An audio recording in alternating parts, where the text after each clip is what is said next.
بسم اللہ الرحمن الرحیم۔ السلام علیکم۔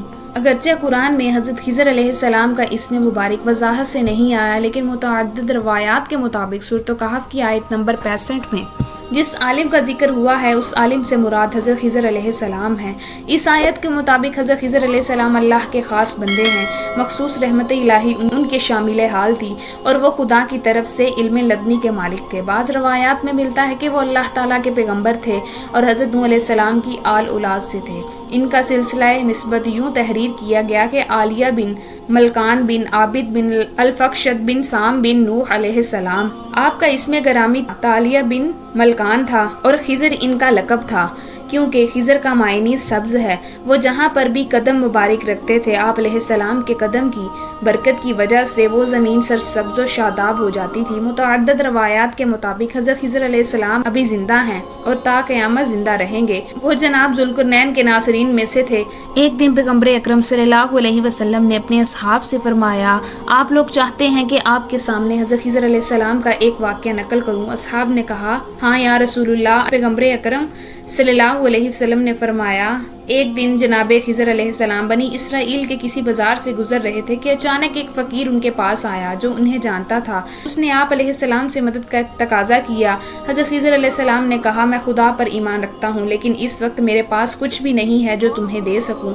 وکیل نے کہا، میں آپ کے چہرے پر نورانیت اور خیر کے آثار دیکھ رہا ہوں، لہٰذا میں آپ سے خیر کی توقع رکھتا ہوں، بس آپ کو عزت خدا کا واسطہ دیتا ہوں کہ میری مدد کریں۔ حضرت خضر علیہ السلام نے فرمایا، آپ نے مجھے ایک امر عظیم کی قسم دی ہے، میرے پاس تو کچھ نہیں ہے، لیکن آپ نے جس امر عظیم کی قسم دی ہے اسے بھی نہیں چھوڑ سکتا۔ آپ مجھے اس بازار میں بطور غلام بھیج دیں اور ان پیسوں سے اپنی ضروریات پوری کریں۔ فقیر نے کہا، کیا ایسا کام کرنا درست ہے؟ جناب خضر علیہ السلام نے فرمایا، میں درست کہہ رہا ہوں۔ آپ نے مجھے اس ذات عظیم کی قسم دی ہے، میں ایسا ہرگز نہیں کر سکتا کہ اس عظیم نام کو کوئی اہمیت نہ دوں۔ آپ مجھے بازار میں فروخت کر دیں۔ مستفید نے جناب خضر علیہ السلام کو 400 درہم کے عوض ایک تاجر کے ہاتھوں فروخت کر دیا، رقم اٹھائی اور وہاں سے چلا گیا۔ حضرت خضر علیہ السلام ایک مدت تک اپنے آقا کے پاس رہے، لیکن انہوں نے دیکھا کہ ان کا آقا ان کے ذمہ کوئی کام نہیں لگاتا۔ ایک دن انہوں نے اپنے مالک سے کہا، آپ نے مجھے اپنی خدمت گزاری کے لیے خریدا ہے، لہٰذا مجھے حکم دیں کہ آپ کے لیے کوئی کام کروں۔ تاجر نے کہا، میں اس پر راضی نہیں ہوں کہ آپ کو کسی زحمت میں ڈالوں، کیونکہ آپ بوڑھے ہیں۔ جناب خضر علیہ السلام نے فرمایا، نہیں، کام کرنا میرے لیے کوئی زحمت نہیں ہے۔ تاجر نے انہیں گھر کے ایک کونے میں پڑا ہوا پتھر دکھایا۔ وہ اس قدر بڑا تھا کہ اسے اٹھا کر باہر لے جانے کے لیے 6 افراد کی ضرورت تھی جو سارا دن کام کرتے تو اسے اٹھا کر باہر لے جا سکتے تھے۔ اس نے کہا، اس پتھر کو اٹھا کر گھر سے باہر لے جائے۔ حضرت خضر علیہ السلام نے اسی وقت اکیلے ہی اس پتھر کو اٹھا کر گھر سے باہر پھینک دیا۔ تاجر نے کہا، شاباش، آپ نے بہت بڑا کام انجام دیا ہے۔ آپ کس قدر طاقتور ہیں کہ کسی اور میں اتنی طاقت و قدرت نہیں ہے۔ کچھ مدت کے بعد تاجر نے سفر پر جانے کا ارادہ کیا۔ اس نے جناب خضر علیہ السلام سے کہا، میں نے آپ کو امین پایا ہے، لہٰذا میں آپ کو اپنے گھر میں چھوڑے جا رہا ہوں۔ جب تک میں واپس نہیں آتا آپ میرے اہل خانہ کے لیے ایک اچھے جانشین بنے، میں آپ کو کسی اور زحمت میں نہیں ڈالنا چاہتا۔ جناب خضر علیہ السلام نے فرمایا، کوئی زحمت نہیں، آپ جو بھی کام کہیں گے اسے سر انجام دوں گا۔ تاجر نے کہا، آپ میرے واپس آنے تک کچھ اینٹیں تیار کریں۔ تاجر سفر پر روانہ ہو گیا۔ کچھ عرصے بعد جب واپس پلٹا تو کیا دیکھتا ہے کہ جناب خضر علیہ السلام نے اس عرصے میں ایک عالی شان بلڈنگ تیار کی ہے۔ اس نے خضر علیہ السلام سے کہا، میں آپ کو عزت خدا کی قسم دیتا ہوں کہ آپ بتائیں آپ کون ہیں، آپ کا کام کیا ہے؟ حضرت خضر علیہ السلام نے فرمایا، آپ نے مجھے عزت خدا کی قسم دی، اسی عزت خدا نے مجھے اپنی بندگی پر زندہ رکھا ہوا ہے۔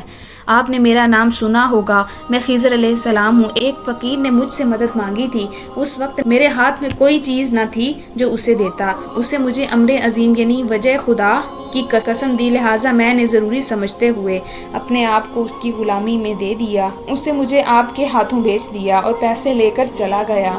اب یہ بات اچھی طرح سمجھ لیں کہ اگر کوئی شخص کسی کو ذات خدا کی قسم دے اور وہ اس کی حاجت اسے پوری کر سکتا ہو لیکن نہ کرے، تو روز قیامت اس حالت میں محشور ہوگا کہ اس کے چہرے پر گوشت اور خون نہیں ہوگا، صرف ہڈیاں ہوں گی جن کے پنجے کی آواز کانوں تک آئے گی۔ تاجر نے معذرت خواہی کرتے ہوئے کہا، میں آپ کو نہیں پہچانتا تھا۔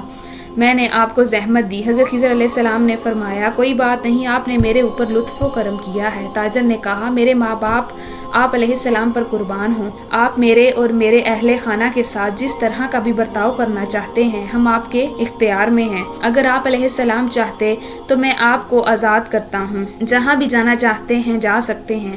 حضرت خضر علیہ السلام نے فرمایا میں اس بات کو پسند کرتا ہوں، مجھے آزاد کر دو تاکہ میں عبادت خدا میں مشغول ہو جاؤں۔ تاجر نے بہت معذرت کرتے ہوئے خوشی سے انہیں آزاد کر دیا۔ حضرت خضر علیہ السلام نے فرمایا حمد و سپاہ ہیں اور خدا کے لیے جس نے مجھے اپنی بندگی کی توفیق عنایت فرمائی اور مجھے اپنی بندگی کی روشنی میں انحرافات سے نجات عطا کی۔ اگر آپ کو ہماری ویڈیو اچھی لگی ہے تو ویڈیو کو لائک کریں اور مزید اس طرح کی ویڈیوز دیکھنے کے لیے ہمارا چینل سبسکرائب کریں۔ ملتے ہیں نیکسٹ ویڈیو میں، اجازت دیجیے، اللہ حافظ۔